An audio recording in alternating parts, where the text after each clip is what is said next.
Welcome to English with sir Tahir. आज का topic है डेंगलिंग मॉडिफायर्स। सबसे पहले हम मॉडिफायर्स क्या होते हैं उसकी डेफिनेशन समझेंगे, फिर डेंगलिंग मॉडिफायर की डेफिनेशन समझेंगे, फिर इसकी एग्जांपल समझेंगे। अ वर्ड और phrase that gives extra details to other words, sentences और क्लोजेस। एक वर्ड जो कि एक्स्ट्रा डिटेल दे अदर वर्ड्स की, फ्रेजेस की, सेंटेंसेस की, क्लोजेस की, तो उसे हम कहेंगे मॉडिफायर। वो उसको मॉडिफाई करता है, वर्ड को, फ्रेजेस को और सेंटेंसेस को। Modifier should be physically close to the word phrase that it is modifying. Modifiers को क्लोज होना चाहिए, करीब होना चाहिए उस वर्ड के, फ्रेज के, सेंटेंस के जिसको वो मॉडिफाई कर रहे हैं, तभी उसकी मीनिंग कंप्लीट होगी, एक्यूरेट मीनिंग होगी और इंटेंडेड मीनिंग होगी। अब हम समझ लेते हैं डेंगलिंग मॉडिफायर की डेफिनेशन को। Dangling modifier is when the added detail is stated unclearly. जब डेंगलिंग मॉडिफायर कब वजूद में आता है, आप उसको ये समझ लें कि जब एडेड डिटेल जो है वो अनक्लियर हो और वो कंफ्यूज करे रीडर को, पढ़ने वाले को। These are unclear because they are not close to the word और फ्रेज दे आर मॉडिफाइंग। ये अनक्लियर होती हैं, इसमें एम्बिग्विटी होती है क्योंकि ये उस वर्ड के क्लोज नहीं होती जिसको वो मॉडिफाई कर रही है। मिसाल के तौर पे sleeping in the garden, I snake stung मी।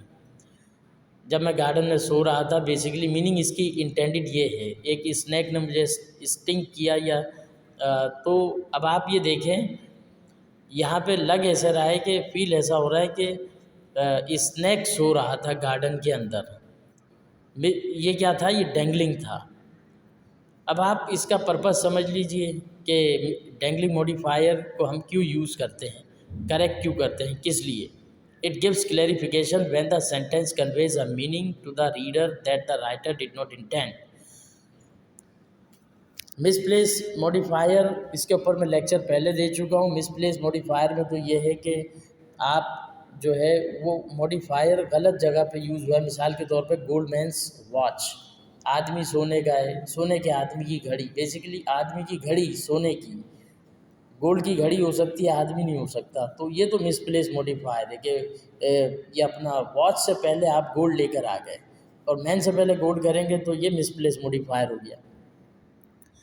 तो ये डेंगलिंग मॉडिफायर क्या है, ये भी इसी तरह से ही है। इसमें या तो सब्जेक्ट मिसिंग है या फिर उसको पैराफ्रेज करना पड़ता है, सेंटेंस को करीब लाना पड़ता है, क्लोज उसके, ताकि वो इंटेंडेड मीनिंग दे सके राइटर की, ऑथर क्या कहना चाह रहा है। तो डेंगलिंग मॉडिफायर को पहले समझते हैं, बराबर में करेक्ट मॉडिफाइड सेंटेंस को समझेंगे।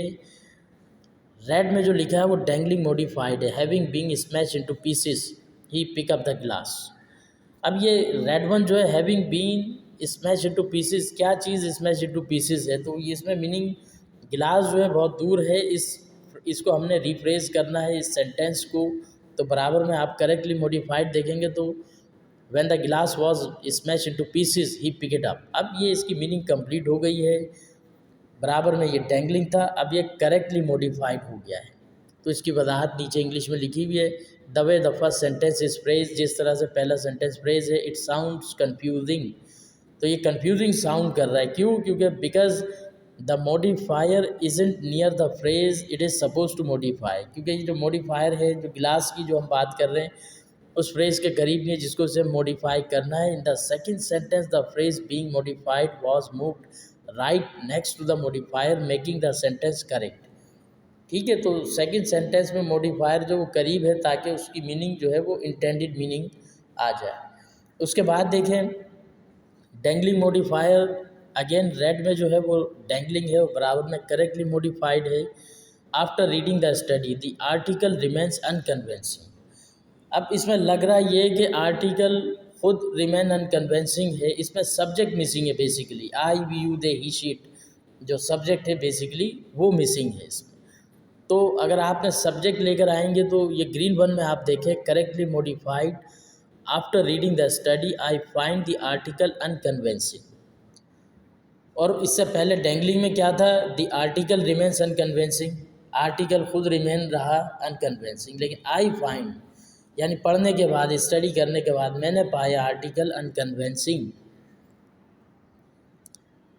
फिर इसके डिफरेंट वेज हैं। आप डेंगलिंग मॉडिफायर इसको रिफ्रेज कर सकते हैं, पैराफ्रेज कर सकते हैं, रीस्ट्रक्चर्ड कर सकते हैं। तो एक एग्जांपल सामने आपके, having been thrown in the air the dog caught the ball. अब ये डेंगलिंग है, डेंगलिंग मॉडिफायर है। It can be corrected into following sentences या फॉलोइंग वेज। 3 तरीक़ों से आप इसको करेक्ट कर सकते हैं। ये तीनों सेंटेंसेस करेक्ट है। When the ball was thrown in the air, the dog caught it. Number 1. Number 2, the dog caught the ball after it was thrown in the air. Number 3, the ball was thrown and the dog caught it. अब आपके सामने कुछ rewrite the following sentences to repair any dangling modifier.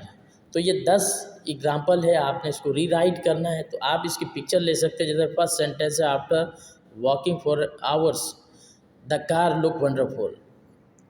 ये इसके answers हैं, आपके सामने मौजूद हैं। तो आप इसकी पिक्चर ले सकते हैं ताकि वीडियो लंबी ना हो जाए ज़्यादा। तो आज के लिए इतना ही। Thank you for watching.